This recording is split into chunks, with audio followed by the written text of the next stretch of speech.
Last year's game between Tennessee and Alabama was an all-time classic. This is a game where Tennessee found a way to upset the Crimson Tide, and you don't really get the same feeling this year, but this is still an extremely important game for both sides as both teams come in with one loss. Another loss under their belt could be problematic. And Tennessee is looking to pull off the upset here once again, but they're going to have to do it against a defense in Alabama that will give them plenty of trouble. Now, this isn't the Tennessee team that we saw last year. It's a very different identity, and it's not just because Joe Milton is quarterback instead of Hendon Hooker. This is a team that is running the football a lot better than they did last year. They're actually running the ball better than they are throwing the football. And that's a little bit different. It's not as explosive, but it's still an explosive group. I think that this offense can still do a lot of good things. There's still a ton of talent to be utilized at the skill positions. And the defense also, I think, has stepped up in a way too. I think this defense is much better than what we saw last year. And now you get an opportunity to showcase that against Alabama. Obviously, it's going to be tough, but nobody really expects it to be a cakewalk by any means for either side. But Tennessee has a lot to prove.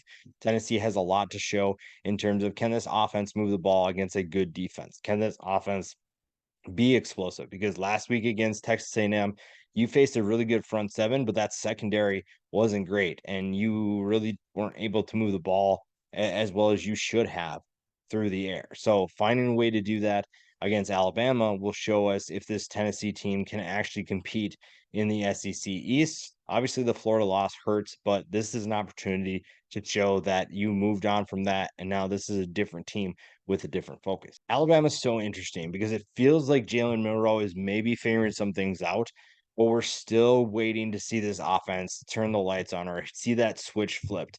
They rely on their defense to dominate for the most part while the offense figures things out. And they can certainly try and do that again against Tennessee, but I wouldn't recommend it as a long-term strategy. But like I said, Jalen Milroe appears to have a couple things figured out.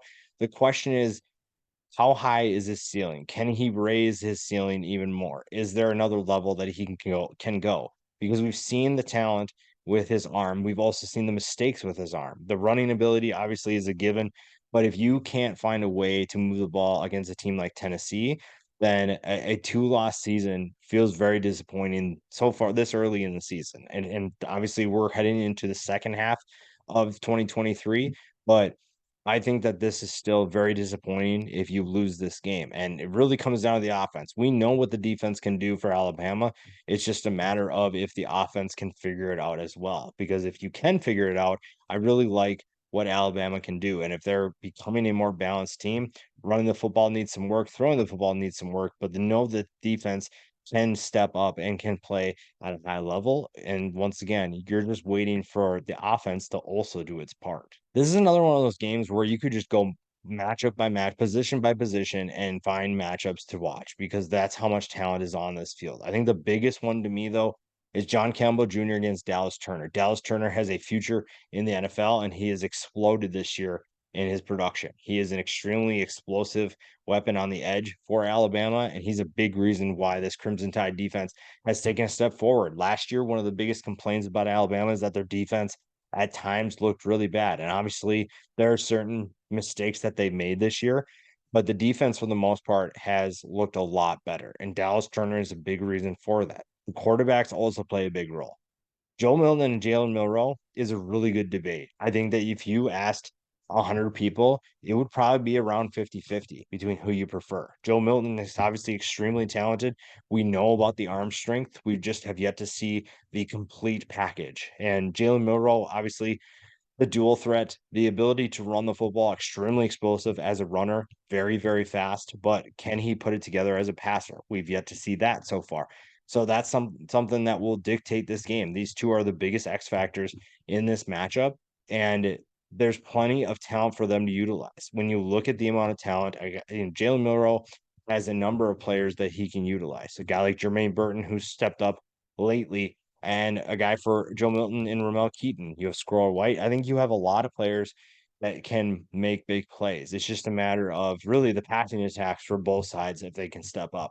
I think for Tennessee, you have to handle work up front. You have to be able to slow down this defensive front seven for Alabama. Alabama's defense is just as good as we've seen in the past. And guys like Dallas Turner are a problem. Slowing him down will determine a lot about how comfortable Joe Milton is and how many plays he can make. Because if he is always feeling pressure, this Tennessee offense isn't going to be able to do anything.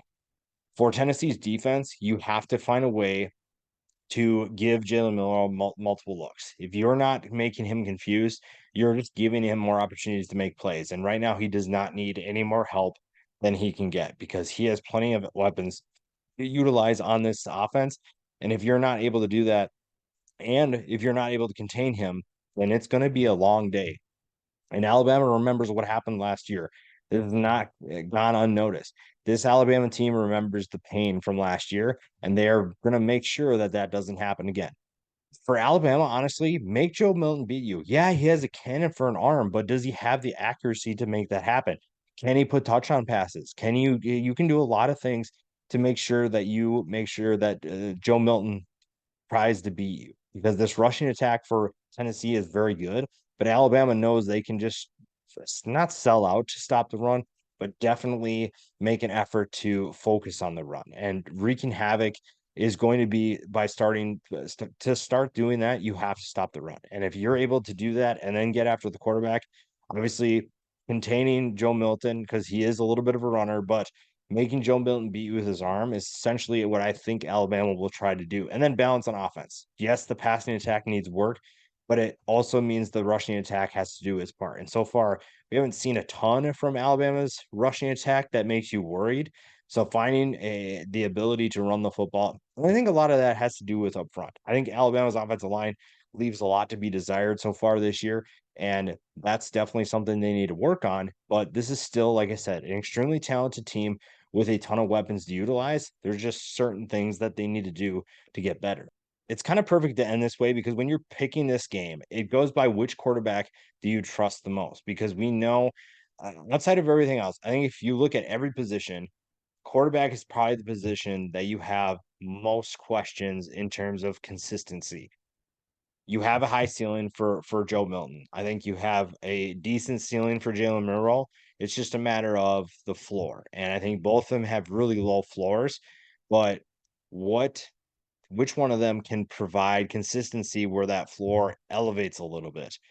And that's really the question you have to answer. Because when you're picking this game, which quarterback do you trust more? Do you trust Joe Milton, who we know can throw the football? It's just a matter of accuracy. We've seen him play at a high level.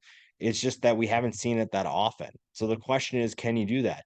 With Jalen Monroe, to me, it's all about mistakes. And he's made some mistakes that are obviously really bad, but he's a resilient player. He's the most talented quarterback on this team. It's just a matter of can he be comfortable and show what we've seen the last couple of weeks. We've seen a very confident Jalen Milroe. We've seen him make a number of big plays. And if he can do that against Tennessee, then I think Alabama wins this with ease because right now, both defenses, I think, can slow down the opposing offense. It just comes down to which quarterback gives them the best chance to win.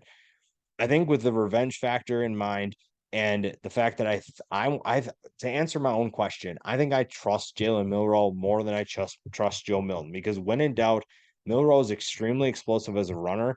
And if he doesn't find someone downfield, he can at least take off. And Joe Milton can run too, but Milroe is the more explosive threat, the faster threat, and that will get them out of jams and get them in a better position. So if I'm going to pick a winner for this game, I lean with Alabama because of that.